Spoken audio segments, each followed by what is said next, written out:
thought I might make a quick video showing some D&D 5e unofficial conversions, so to speak. Basically, just rule sets for two different universes that I really enjoy.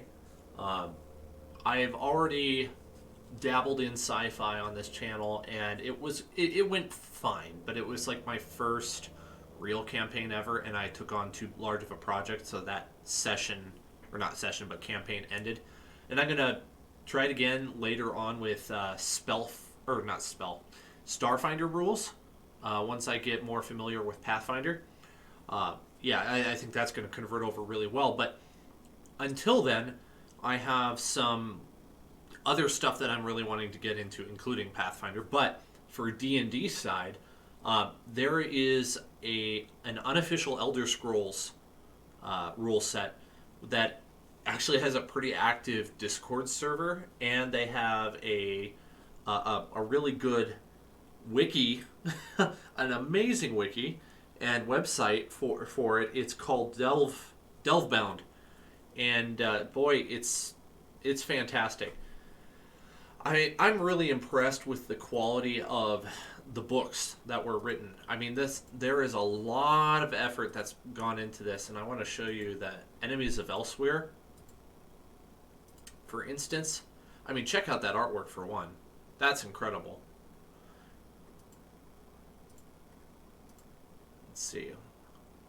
I mean, they have character classes and races and subclasses. They have all new spell rules. I mean, they've included Dragon Shouts from Elder Scrolls Skyrim. It's incredible. They have Somerset, Elsewhere.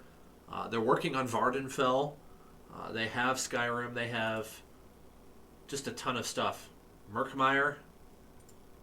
This book's really impressive. And it's all unofficial. So if I take you to some more of their monsters, let's take an interesting one. Myrgaunt. I mean, a lot of them, I believe, are roughly based off of actual D&D monsters, but what they're doing is they're making them lore accurate and friendly, and they're adjusting and tweaking things to balance them. I mean, I'm watching them on their Discord server doing the balancing. It's fantastic. They really care a lot. I'm super excited to engage in this myself. I am very much a homebrew type of D&D DM and player. So what I'm planning on doing is, let me get here. So I have like two ideas right now. Very, very bare bones at the moment. Idea one, I'm thinking first era, year 700 roughly, at the time of the Dwemer disappearance. Not sure what I want to do with the Dwemer. I'm considering sending them to Azura's plane, Moonshadow, and this is obviously not consistent with the lore completely. Nobody knows where the Dwemer went. Bethesda has not hinted towards that. So this is completely open for me to work with. Plus, I don't really care about being 100% lore accurate anyway. I kind of run my games as if I'm in an alternate time or like a slightly differing reality, alternate reality, so that I can sort of change things as I want. And then later on, if I do a different campaign, I could, like, if the results of this campaign were important to that, I could just pretend like the original dimension reality actually worked out. So that's just how I look at it, and it gives me freedom to change things. You know, I prefer to be more creative than restricted by somebody else. So that's idea number one. Oh, also, Hermaeus Mora might have information on the Dwemer disappearance, since he's the Prince of Knowledge. I feel like that would be a fun tie-in. Imagine going to Apocrypha in order to figure out where the Dwemer went. I mean, that could be really fun. And then if that's true that they did go to Moonshadow, they have to hop between three different planes. I mean that leaves so much freedom to me to come up with all kinds of interesting setting. So, campaign 2 idea, like even more bare bones. Party is starting out in the Shivering Isles, and basically, in the Lord Sheogorath, Daedric Prince of Madness, has looked upon them favorably, and so they're bound to do what he commands. Heavily inspired by the Shivering Isles DLC for Elder Scrolls 4 Oblivion. I just love that DLC. I find Sheogorath extremely interesting. His madness is something I really want to really experiment with. So I, once again, extremely bare bones. Like, I barely put any effort into this so far. I'm just kind of spitballing and drafting ideas. So I was looking through a bunch of stat blocks on the internet for things that are similar. Or I'm missing some context here. Things that are similar to the creatures and the monsters that they'd encounter. So where did I put it? Here we go. Okay, so I just went to a wiki and I found all the enemies that are in the Shivering Isles. And then I decided I was going to try to find things that were similar. So this direwolf zombie, which I believe this is actually a homebrew stat block, looks somewhat similar to the skinned hound. I could make that work, make some changes. Zombie. Just take the zombie and switch it up to become a flesh Atronach. I need to make it more powerful. Significantly more powerful. But that's okay. I can keep the core attributes. Okay, then I need a hunger. Well, I found a homebrewed one called the Hungry. So I can sort of adjust that as necessary. Ogre. I was thinking the Ogre would be a good base for the Gatekeeper. Also, the Cyclops would too. The Ogre also is a good base for the Grummite, I think. And the Cyclops is probably a better fit for the Gatekeeper. Large Scorpion. I felt like that fit the Elytra reasonably. I think I would make some serious changes to it. A Dryad. This was just kind of my way of figuring out what I wanted to do for a Gnarl, which is basically like a Corrupted Spriggan. Not sure how I want to handle that. That's just some maps. Kuatoa, I really thought might work for Balawag. Not sure on that yet. And then Elytra again. And I think that's all I've got for that. So those are some ideas that I've thrown out there. And that's for all the Elder Scrolls stuff. I'm also interested in a Morrowind campaign, so I'm working on things for Vardenfell. Not sure how that is going to work out. I might just wait for the unofficial Villains of Vardenfell book to come out and just run it through that. That way I have less work to do. We'll see. I'm a little more interested in the Shivering Isles and the Dwemer campaign setting.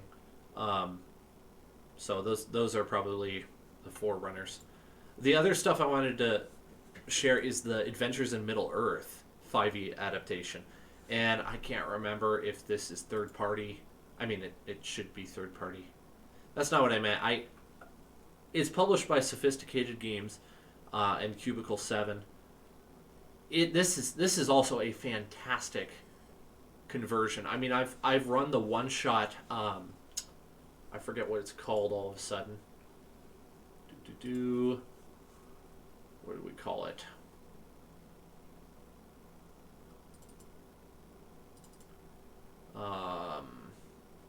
Mirkwood.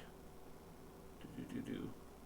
The Eves of Mirkwood. Yes, I've ran the Eves of Mirkwood like 3 times. It's great. It's a one shot.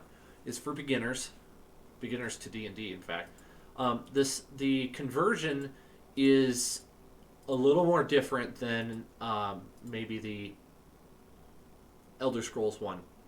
The focus is more on adventuring than encountering. So it's much less so fighting enemies and much more so finding situations, I guess you could say. It is completely lore friendly, and it's set in the time period between the Battle of Five Armies and the Fellowship of the Ring. So you have lots of time available to you to work with, where there is no official canon lore. So there's all kinds of lore that's written in these books that you can use, or you can go with your own. There's guides for all of the regions. I pulled up the Rovanian region, which is really cool. I was thinking about doing the Erebor region for a campaign. We'll see how that goes. I really need to read through these more before I'm comfortable doing it. But like, look at the quality of this. This is fantastic. This one was not free. I did buy it from the Humble Bundle a few years ago, and I got all the books at the time. I can't remember. They may have come out with more since, and I just don't have them. But they were working on a... What were they working on? Another region book, and I think that one kind of got axed. But they also come in hardcover, but I don't know that they're printing them anymore. It's kind of hard to find them. But just look at the quality of this. I mean, the artwork, the maps are fantastic. You got hex crawls. I mean, this is just fantastic. All kinds of useful information, or useful, what'd you call it, resources. You could come up with tons of Lord of the Rings campaigns from these books.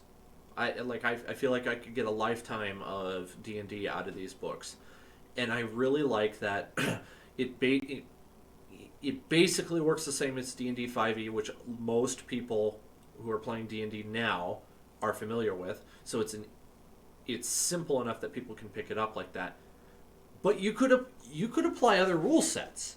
I mean, if I really wanted to, I could make a couple changes and apply Pathfinder rule set to it if I wanted to. It'd be a little more work. I could also apply D&D 3.5 rules to it if I wanted to.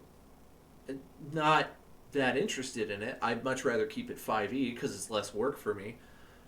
The other thing is, I could treat this the same way that I treat the Tomb of Annihilation campaign that I'm running right now, which is not really Tomb of Annihilation. I'm calling it Dan's Tomb of Annihilation because it's my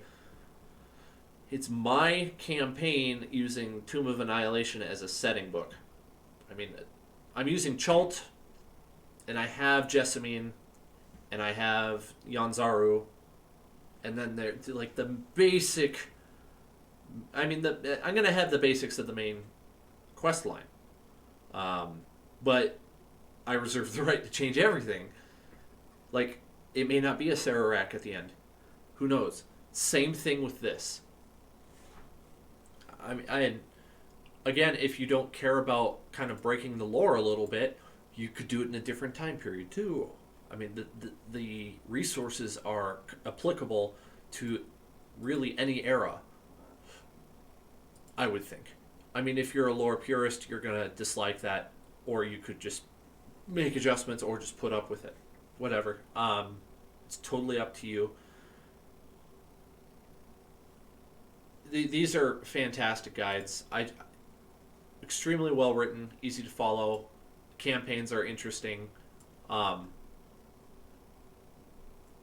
highly recommend them. I think I'm super excited for the Elder Scrolls ones because they're still in the works. They're also free. And if you're an Elder Scrolls nerd like I am, this is full of all kinds of useful stuff. I mean, I can come up with whatever I want.